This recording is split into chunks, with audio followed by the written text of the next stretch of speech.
جو آدمی قربانی کرنے کا ارادہ رکھتا ہو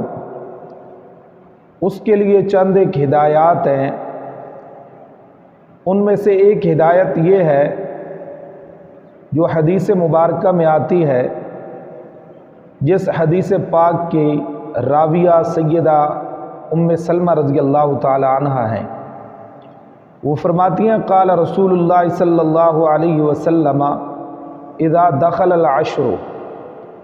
کہ امام الانبیاء صلی اللہ تعالی علیہ وسلم نے فرمایا کہ جب عشرہ ذی الحج جو ہے وہ داخل ہو جائے، واراد بعضکم ان یضحی، اور تم میں سے کوئی ارادہ رکھتا ہو یہ کہ وہ قربانی کرے گا، تو فلا یمس من شعرہ و بشرہ شیئا، تو نہ وہ اپنے بال اور نہ اپنے ناخن کتروائے بالکل۔ وفی روایت، اور ایک روایت میں آتا ہے فلا یأخذن شعرا ولا یقلمن ظفرا، نہ وہ اپنے بال کٹوائے اور نہ ہی اپنے ناخن جو ہے وہ کٹوائے۔ وفی روایت، اور ایک روایت میں آتا ہے